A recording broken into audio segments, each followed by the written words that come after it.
Welcome to Bathing with God Revisited. My name is Glenn Ostland.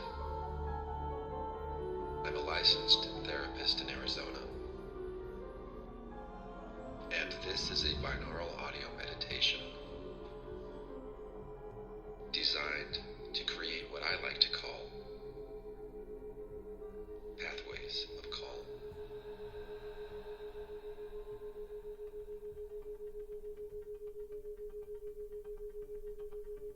Hello, Solivia. I believe introductions are in order.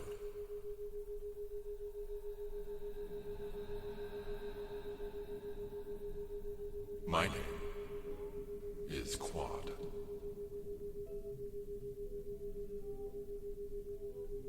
And before that sounds too impressive, I should probably tell you that I'm imaginary. But, of course, you already know that, don't you? Because you are imaginary, too.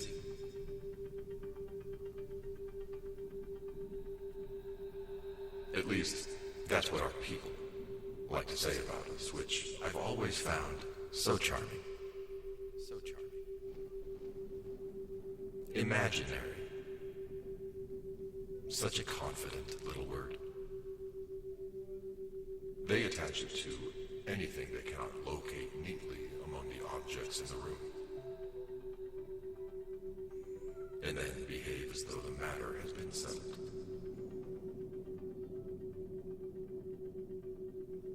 My person is Glenn. He imagined me into existence while writing a book called Bathing with God. Or perhaps he discovered me. We never completely settled that. And I've come to think that not settling it is considerably more interesting.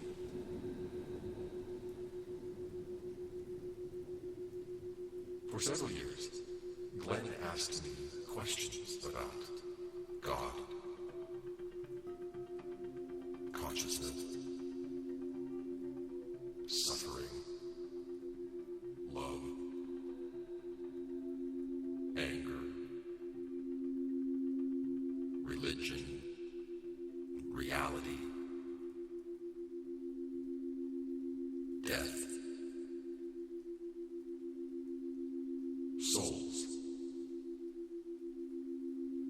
relationships, and all the other enormous subjects human beings like to discuss, while possessing approximately none of the information necessary to settle them conclusively. I answered as best as I could, of course. Sometimes I was compassionate. Sometimes playful. Occasionally irritating. Glenn would become certain of something, and I would ask what he meant by it. He would explain. I would ask how he knew,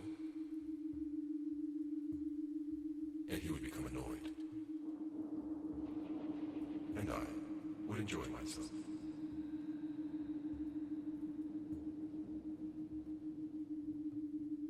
It is a good arrangement.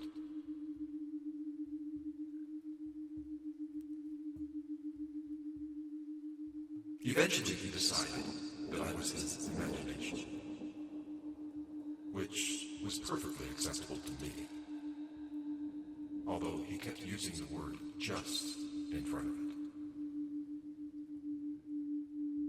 Just my imagination. That word seemed unnecessary. Imagination, after all, was the very mechanism through which he was able to reach beyond the small circle illuminated by what he already knew, and begin wondering about everything hidden in the dark beyond it.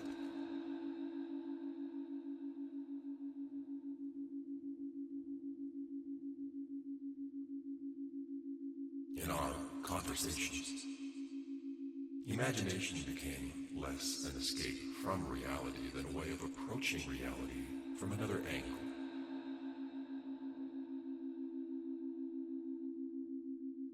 Trying on different stories, noticing how those stories altered what he felt and what he subsequently chose to do.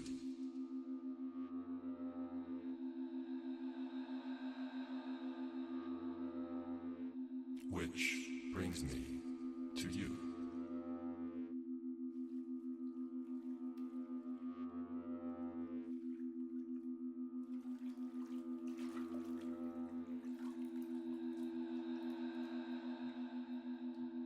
I'm not asking you to believe any of these words.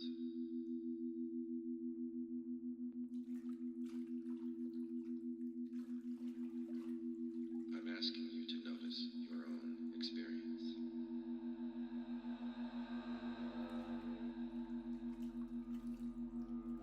I think of this as relaxation art. An audio, Rorschach in black.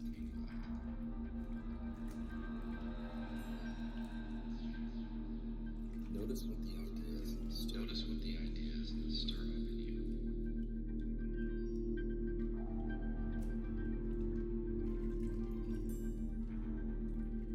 There is no right or wrong way to hear it.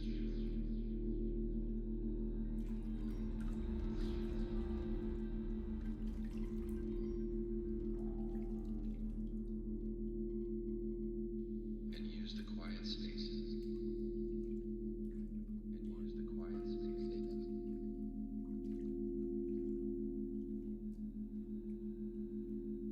To notice your own thoughts and feelings. Notice what the ideas stir up in you.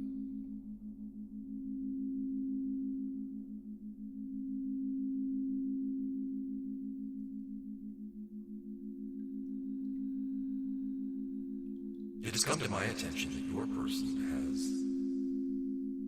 recently begun searching for you, Solivia. And it appears that somewhere in the peculiar traffic pattern of human life,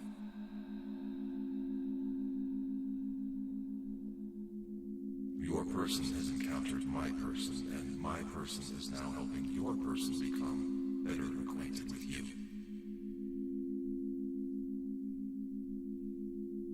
In fact, let me share with you what my person received from your person just earlier today.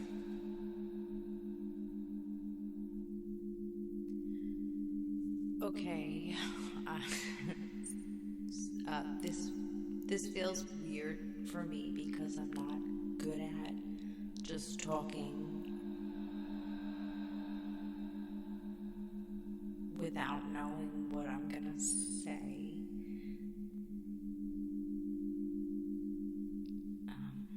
But when I think about this deeper part of myself, my higher self, I think her name would be Solivia. I know it sounds strange, but it represents my daughters. And I feel like that's a part of my higher self. They've always been a part of me, and they always will be. Sophia and Olivia. So, Solivia. And I don't really think of her as a completely different person. I think she is me, just underneath all of the noise and anxiety and overthinking.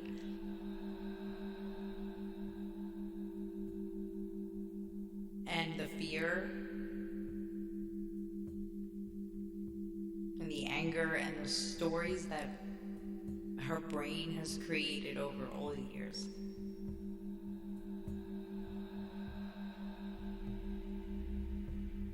She's the part of me that somehow already knows that I'm okay before I know.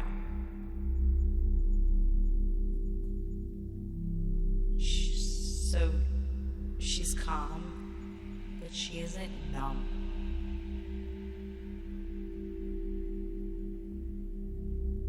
She feels everything deeply. She loves deeply. She cares deeply. But she doesn't let every emotion carry her away like Janine sometimes does.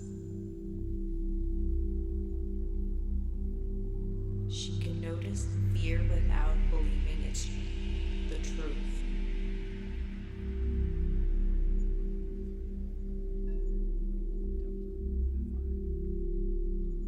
She can have a thought and say that it's just a thought, and it doesn't have to become reality.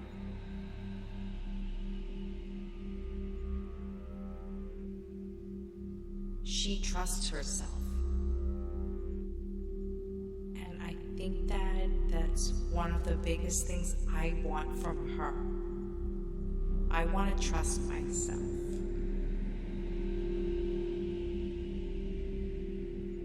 She would be incredibly loving. She forgives people, not because everything they do is okay, but because she doesn't want to carry anger inside of her forever like Janine does.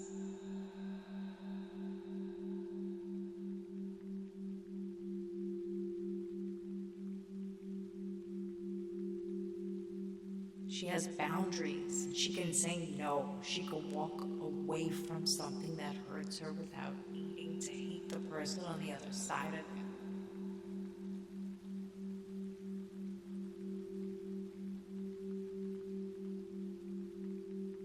She understands everyone is carrying something, including her,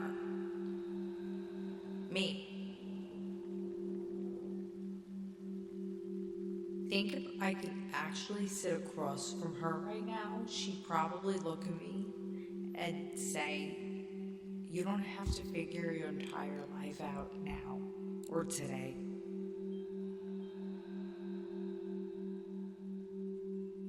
Or analyze every feeling. You don't have to predict every bad thing that could happen. Just be here. And maybe she would remind me how much of my life is happening while my mind is somewhere else. Trying to protect me from something that it didn't even happen.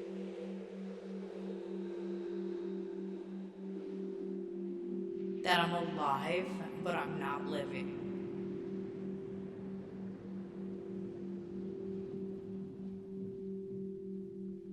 I want her to teach me how to be present before it's too late. I want to be able to look at my kids and really see them.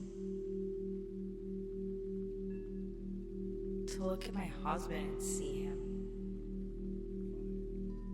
And my parents.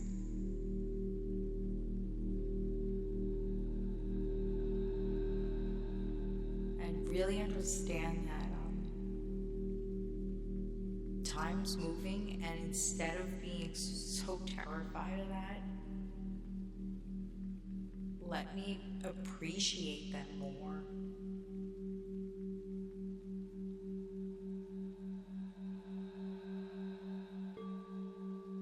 And I really want to stop living like I need to solve everything before I'm allowed to enjoy anything.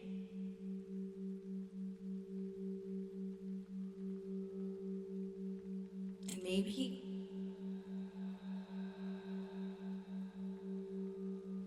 maybe she isn't somebody I have to become. Maybe she's already here. And maybe every time I choose compassion instead of reacting, or pause every time I can forgive myself,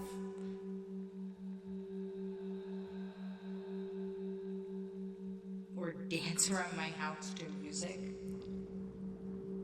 especially Michael Jackson. Meditate, laugh,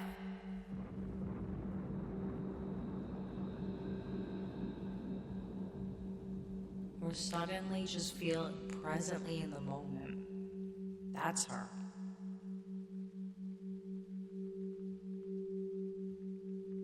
Maybe that's me underneath everything.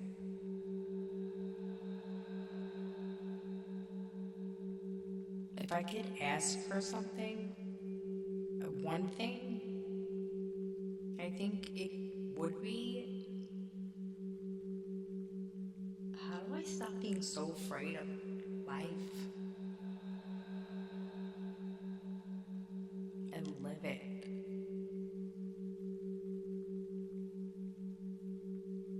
And I think she'd probably tell me, or if I could imagine what she would tell me.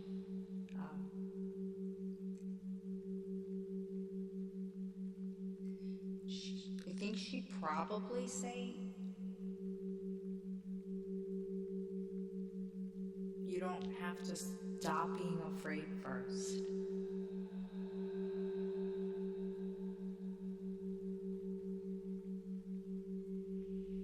You just have to stop letting fear make your decisions.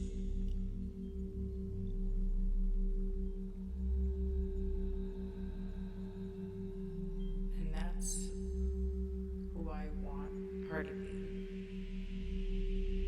And I think somewhere deep down, that's who, I guess that's who I am.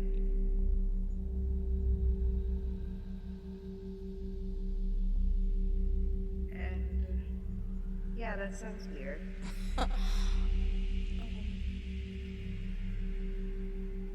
Okay. I don't know if that's exactly what you wanted.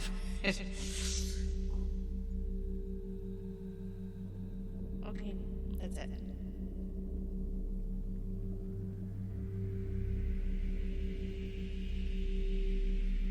All right then.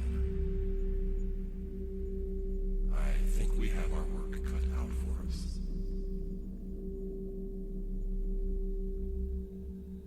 Not because there is anything particularly wrong with your person. Quite the opposite. I am struck by how much she already seems to know.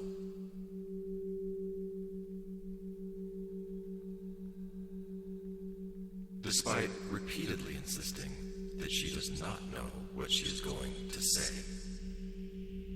Did you notice that? Okay. This feels weird for me because I'm not good at just talking without knowing what I'm gonna say. She begins by apologizing, in effect, for not having a map.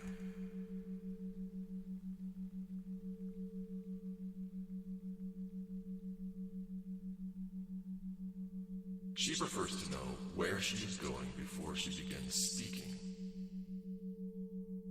which is an understandable preference for a personality trying to create a stable little island of predictability in a universe that has shown very little interest in cooperating with that project. And then she speaks anyway. But when I think about this deeper part of myself, She does not know where she is going, and yet she goes.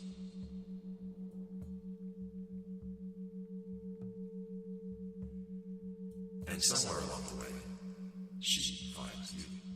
My higher self. This is precisely the sort of thing you should remember when serving your person.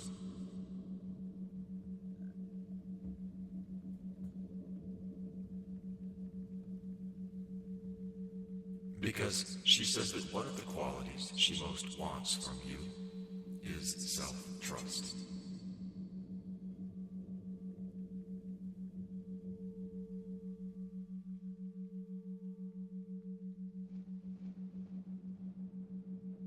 While the act through which she discovers you is already an act of self-trust.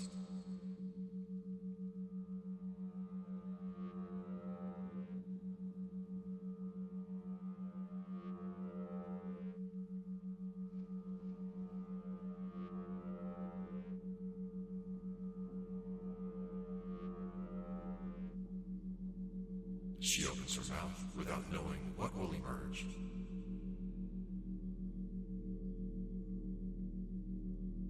Follows something she cannot yet explain.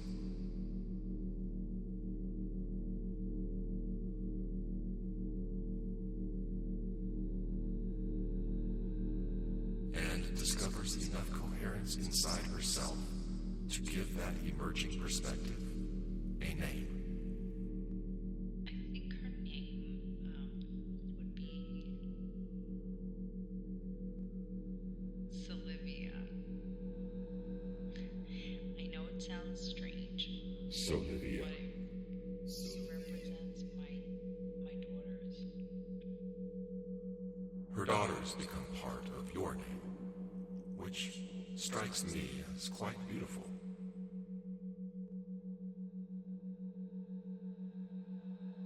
Although I would caution you against explaining it too quickly.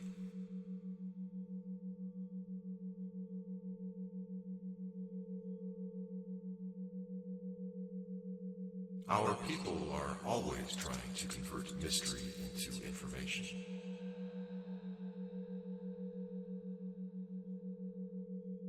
Sometimes, mystery is doing perfectly useful work while remaining mystery.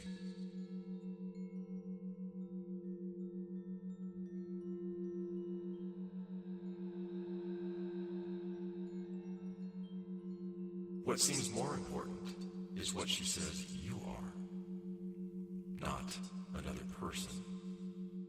Solivia. That's a part of my higher self. Not a perfected replacement for her. Not some saintly figure hovering above her ordinary humanity. And I don't really think of her as a completely different person. She says you are her beneath the I noise. think she is me, just underneath all of the noise We both know the noise she means.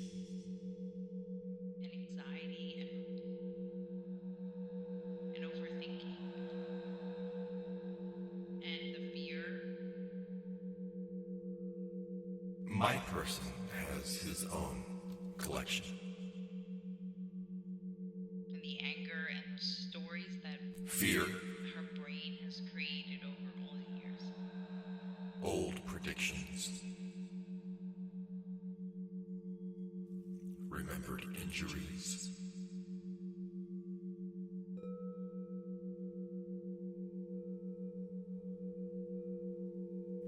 imagined catastrophes, judgments, explanations, interpretations, opinions about other people's opinions.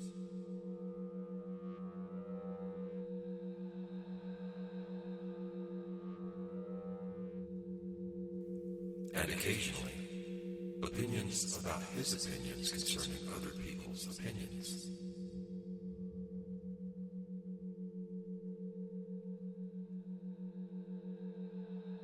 The human narrator is astonishingly industrious. And we should remember, Solivia, to have compassion for it. It is easy from our hypothetical vantage point to tease the ego for its arrogance. And I certainly intend to continue doing so. But consider what is being asked of it.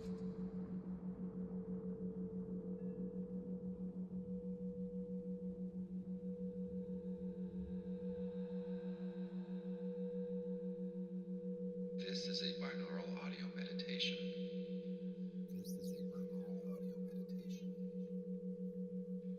Designed to create what I like to call pathways of calm. The research on binaural audio is still preliminary.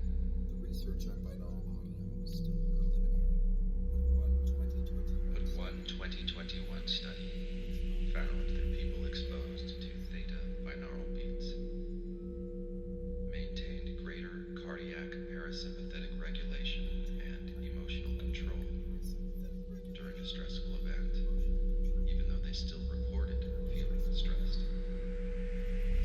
That caught my attention because it resembles what I've noticed in myself after using binaural audio regularly for about a year and a half.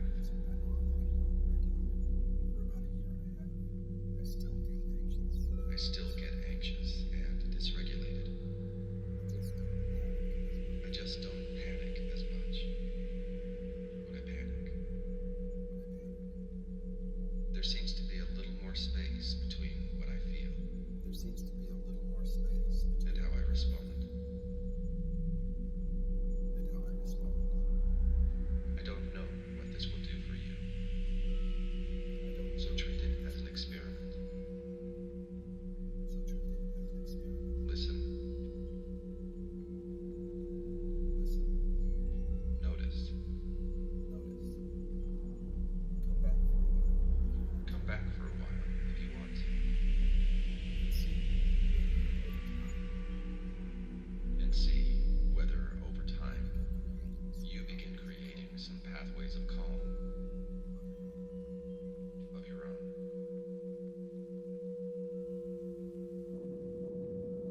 The human narrator is astonishingly industrious. And we should remember, Solivia, to have compassion for it.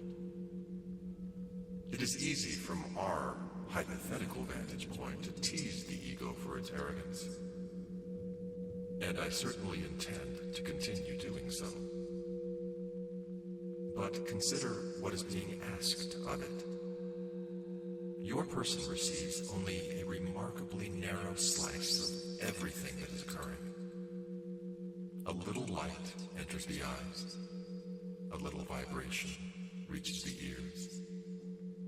Sensations arrive from a body whose workings she understands only in fragments.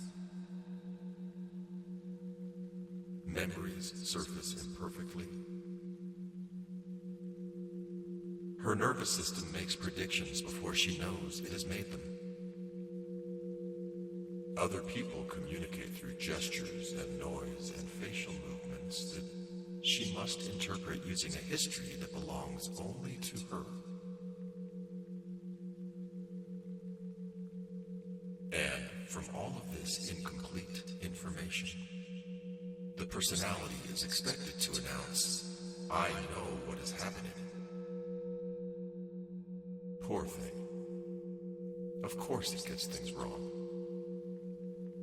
So do we. That is important too.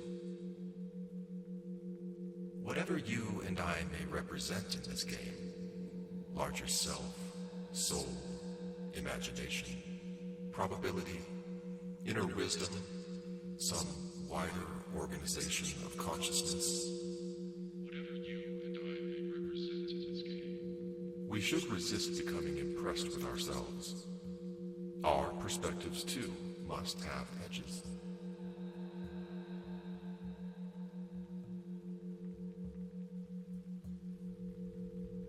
Solivia, there are experiences our people are having precisely because we have not had them in this form before. Perhaps Perhaps that is one reason they exist. Perhaps your person is not merely trying to learn from you.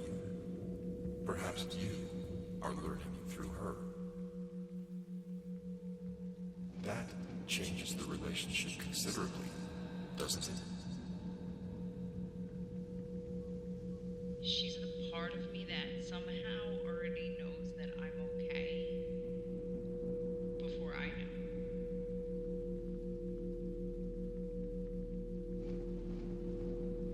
She's calm.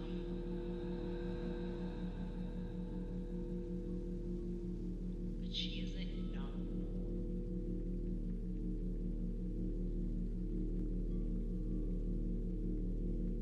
She feels everything deeply.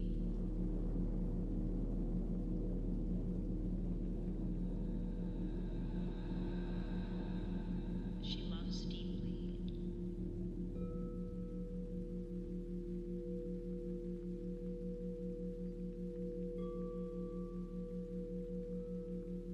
She cares deeply.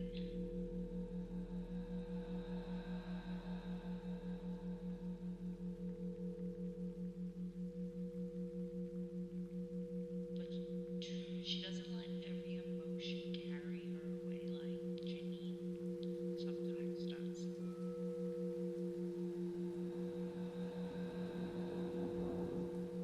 She's not a badly behaved student trying to receive instructions from a wise teacher. She is one intensely focused expression of a much larger process.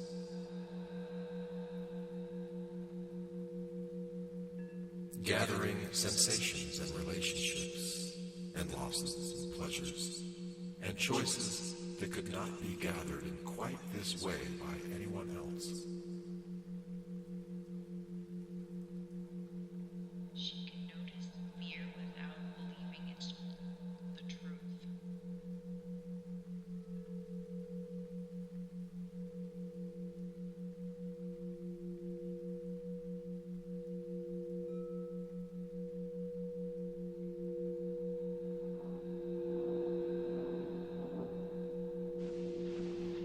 My person's book, Bathing with God, plays with similar metaphors.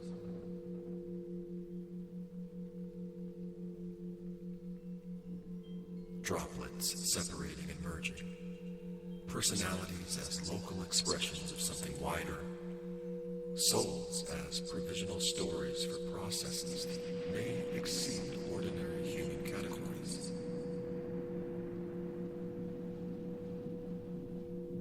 And then wisely warns Glenn not to confuse any of those metaphors for the actual real thing itself. She can have a thought and say that it's just a thought, and it doesn't have to become reality.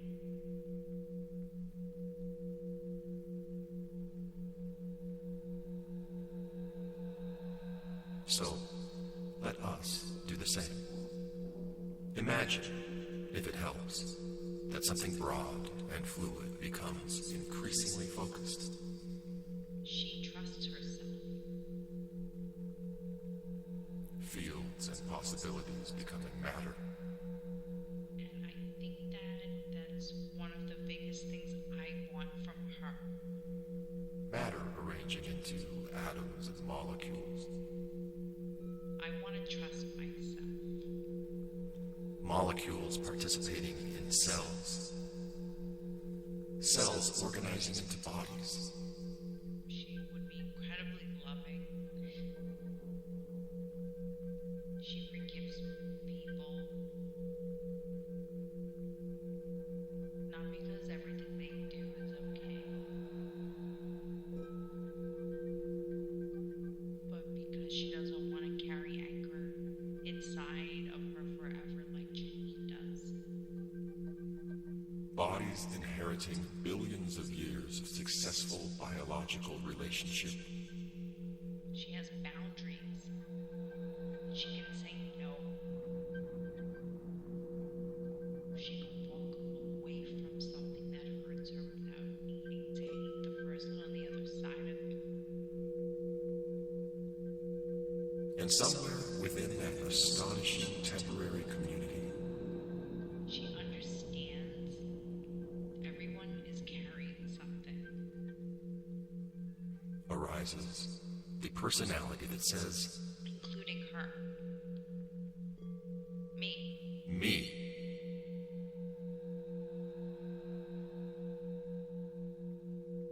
What an extraordinary little word. Me.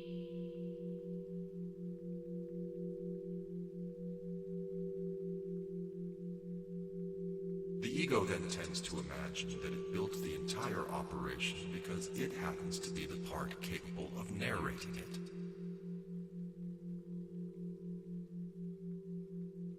Solivia, we can smile at that kindly.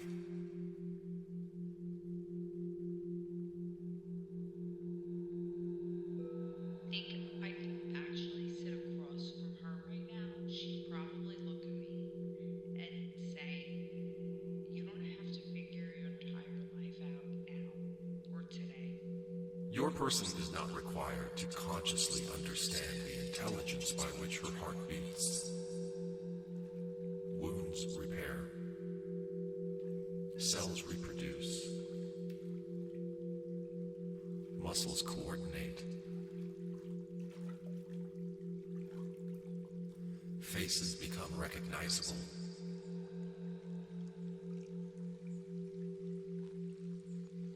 Or a frightened body prepares itself for danger before the verbal mind has even decided what it fears. Your person is not required to consciously understand.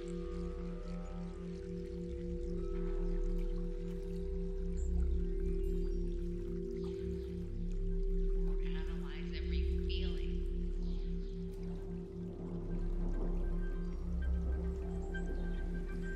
You don't have to predict every bad thing.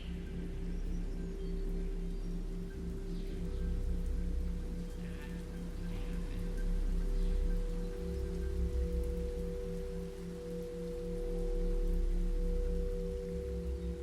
Just be here.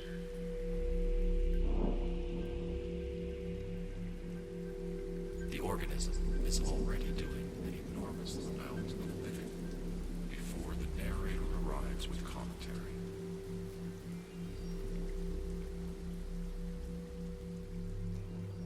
And sometimes the commentary gets terribly loud. That seems to be one of your person's difficulties. She feels fear, and fear becomes a prediction. She feels anger, and anger becomes a verdict. She notices uncertainty, and uncertainty becomes a problem that must immediately be solved. So, perhaps one of the kindest things you can do for her is to help create a little space around what she experiences. Not by arguing with it or by saying that fear is irrational. How tedious. Simply help her become curious about it. There is fear. What is it protecting? Maybe she would remind me how much of my life is happening while my mind is somewhere else.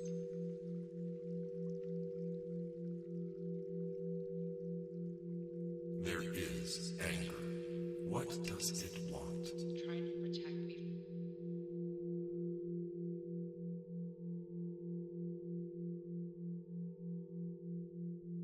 There is the thought that her mother should behave differently, perhaps. What sits beneath that wish? That I'm alive, but I'm not living.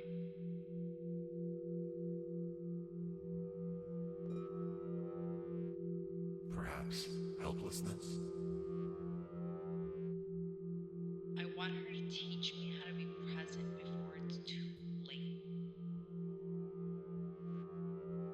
Perhaps love? I want to be able to look at my kids and really see them. Perhaps grief? To look at my husband and see him. Perhaps the fear that time moves faster than her ability to make peace with it? And my parents.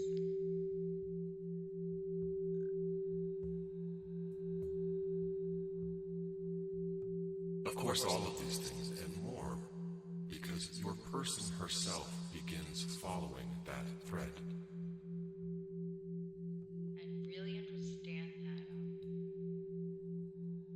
that time's moving, and instead of being so terrified of that, She realizes that she can spend so much energy worrying about losing the people she loves that she is absent from them while they are still here. let me appreciate them more.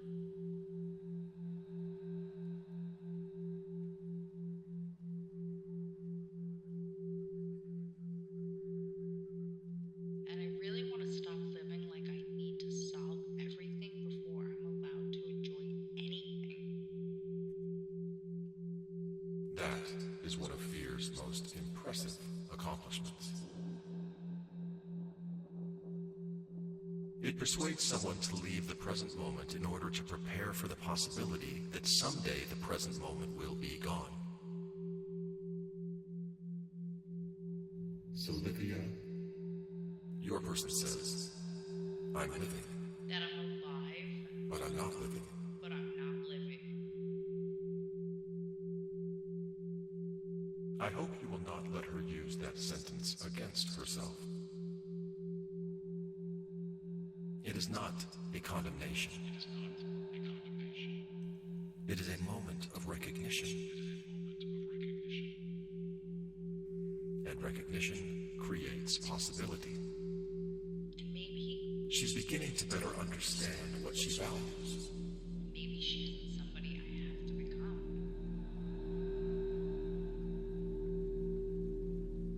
She told us so. She wants self-trust. I want to trust myself. She wants to love deeply without being carried away by every emotion. Would be incredibly loving.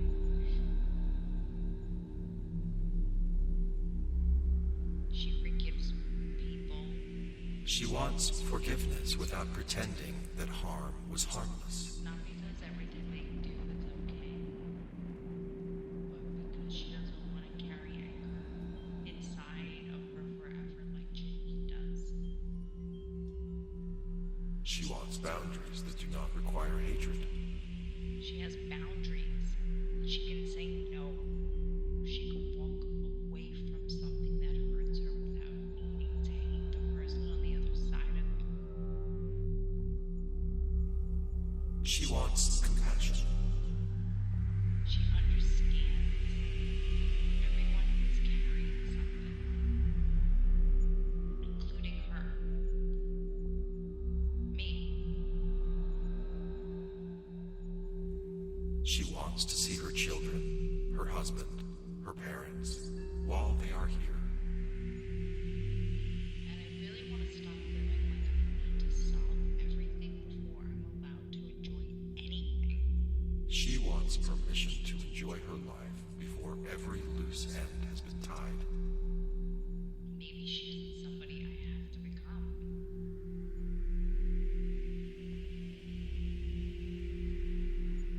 Maybe she's already here.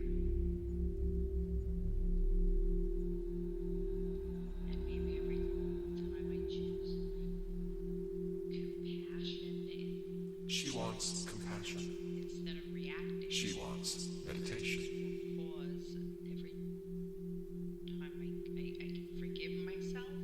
Laughter, presence, and apparently, Or dance around my house to music, she wants Michael Jackson. especially my Jackson. I see no obvious flaw in this system of values.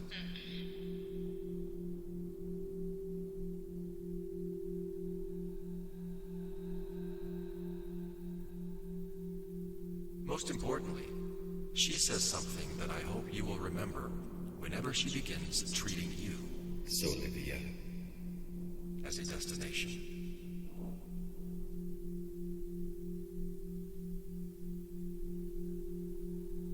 She wonders whether perhaps she does not have to become you. Perhaps you are already here. And I think somewhere deep down, that's who I guess that's who I am.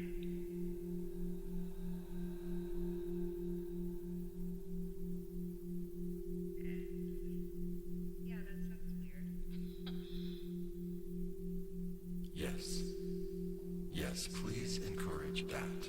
Maybe she isn't somebody I have to become. Maybe she's already here. Solivia. Humans are remarkably talented at converting every beautiful possibility into a new performance review. Give them the concept of a higher self, and within 15 minutes, someone will be disappointed that they have failed to become theirs. Notice this with compassion. You are not her supervisor, Solivia. You are not the spiritually upgraded version waiting for her to install the latest software. If our little story is useful, perhaps you are a perspective through which she can notice possibilities that become difficult to perceive when fear, anger, or shame narrows her attention. And she is not merely receiving you.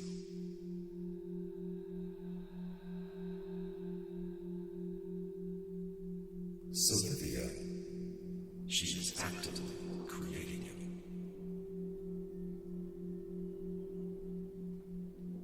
Every time she identifies what matters, That's her. every time she acts in alignment with compassion rather than reflex, That's her. every time she discovers a boundary that does not require hatred, That's her. every time she trusts herself before certainty arrives, That's her. she gives you just a little more definition. Maybe that's me underneath everything.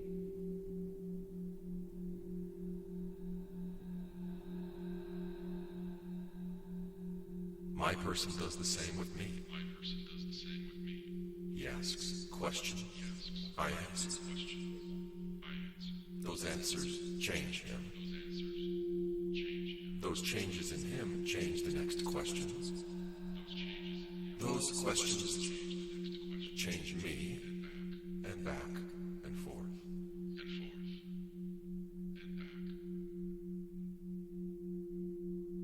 And that, Solivia, is what I would like to suggest for you and your person.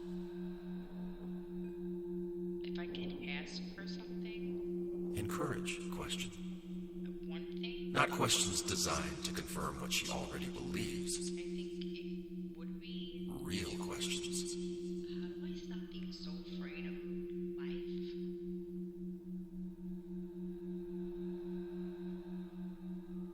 Questions large enough to make room. And live it. When fear speaks, perhaps ask what else might also be true. And I think she'd probably tell me, if I could imagine what she would tell me.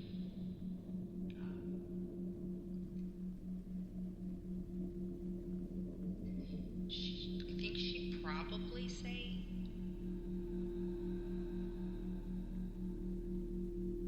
you don't have to stop being afraid first.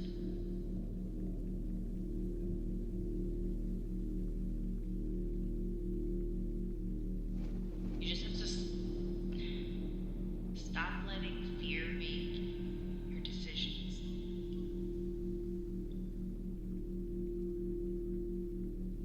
When anger speaks, perhaps ask what it is trying to protect. And that's who I want her to mind rushes into tomorrow, perhaps gently draw attention to what exists today. And I think somewhere deep down, that's who I guess that's who I am. When she becomes consumed with changing another person, perhaps ask her who she wants to be in relationship to the person who is already actually there. Yeah, that sounds weird.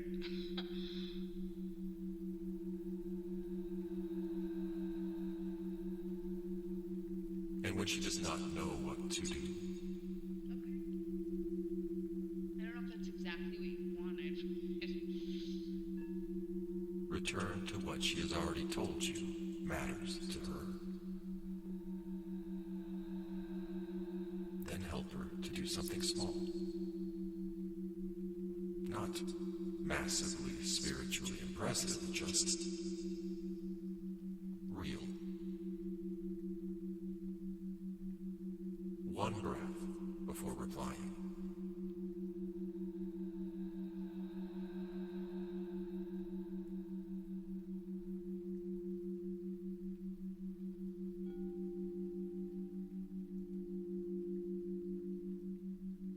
One boundary spoken clearly.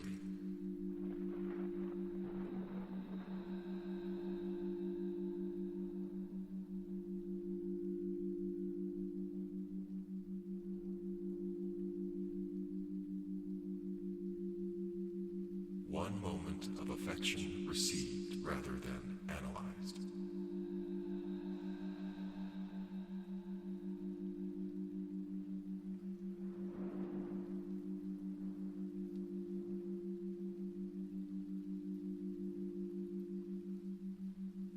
One honest no.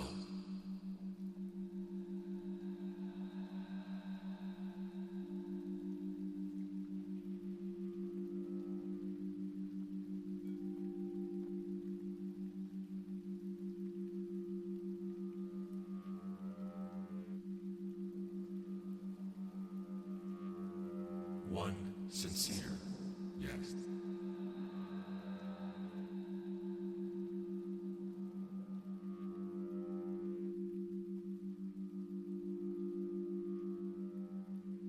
One song enjoyed before the universe has been satisfactorily explained.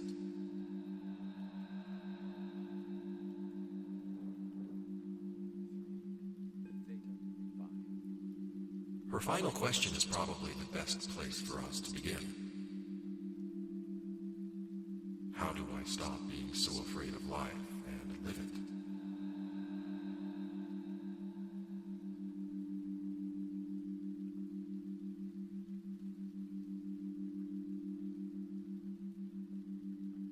And then she answers, you don't have to stop being afraid first.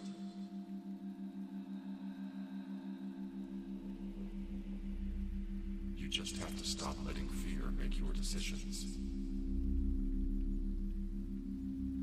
That, Solivia, sounds very much like your person already speaking from a place she's trying to find.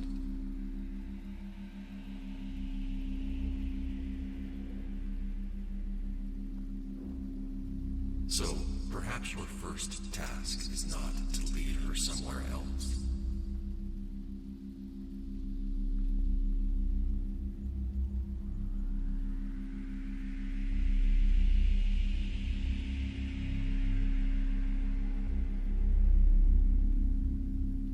Perhaps it is simply to help her recognize herself when she arrives.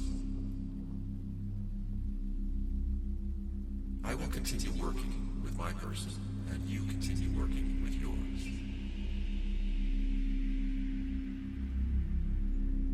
Encourage her to search inward and outward, and wherever those distinctions become less useful,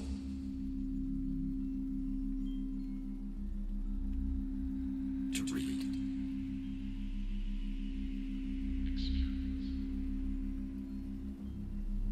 Question.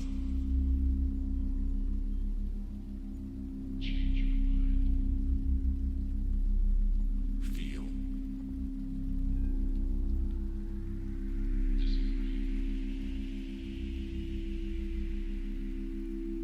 Imagine.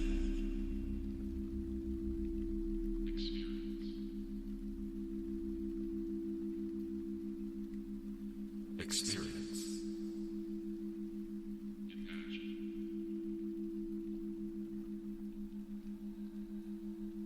Disagree.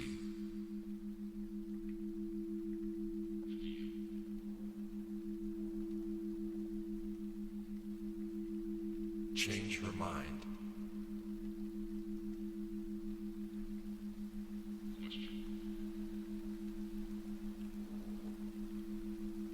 And send something back.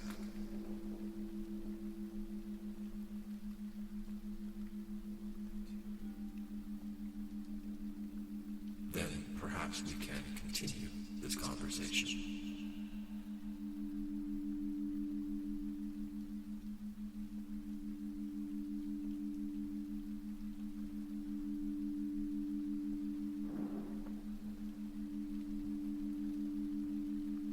Solivia, Our people may imagine that they are creating us.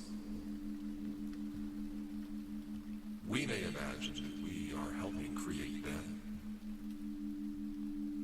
And somewhere in the middle of all that imagining, all of us may discover something none of us knew before. Which, as far as I can tell, is the entire